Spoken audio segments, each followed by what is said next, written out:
When it comes to sitting down on the job, the riding mower is just the vehicle. Animals powered the first ones in England in the 19th century. When motorized mowers came along in the 20th century, they improved on the concept, and we were on our way to greener pastures.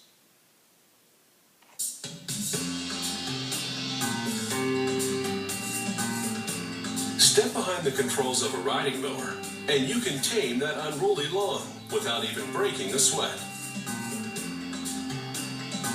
The job can be done speedily because a riding mower moves at quite a clip.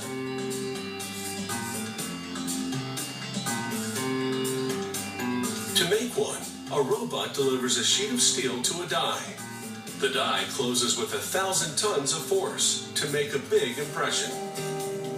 It shapes it into the part that holds the mowing blades, what's called the mower deck.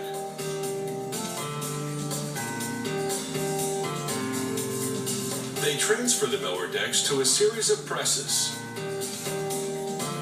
They punch holes for the blade attachments and trim the edges. Workers stack the decks for washing.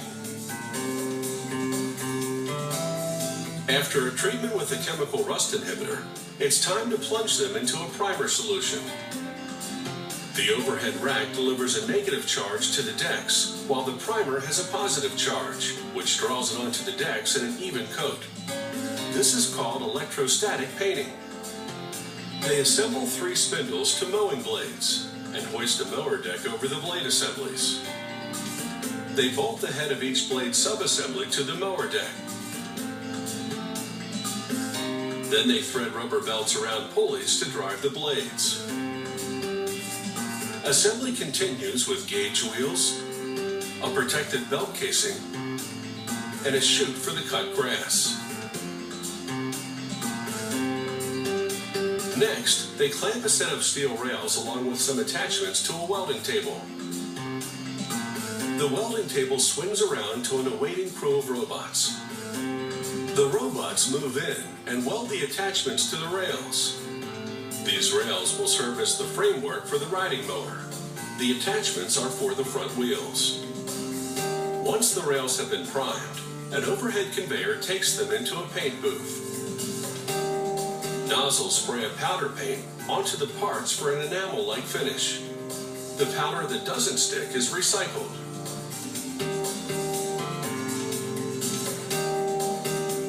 They lower the engine subassembly into position to build the vehicle framework around it, then bolt the welded and freshly glossed side rails to tubing at the front and back.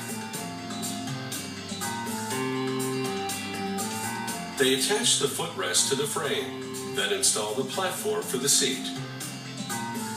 They assemble those nifty steering levers, which can be moved into 15 positions. Then they install metal yokes on the front wheels. They slot the yoke shaft into the frame rail, securing it with a metal snap ring. Now comes the front grille that's vented to protect the engine from overheating. The rear wheels go on next. They're more substantial than the front ones because this is a rear-wheel drive machine. It's time to mount the mower deck and blades onto the vehicle. They position it in front and roll the vehicle over it. The workers activate a lift that elevates the work table to a height that makes it easier for them to secure the mower deck to the framework. They attach the belts on the mower deck to the engine. Monitoring equipment will help them see if this mower's got what it takes to mow down the competition. They put it in gear and check the wheels to confirm that they turn at the correct speed. They adjust the transmission if they're not. They also check the electrical components, and if all systems are go, they complete the assembly. They bolt a side panel in place, followed by the instrument panel. And last comes the seat, complete with armrests.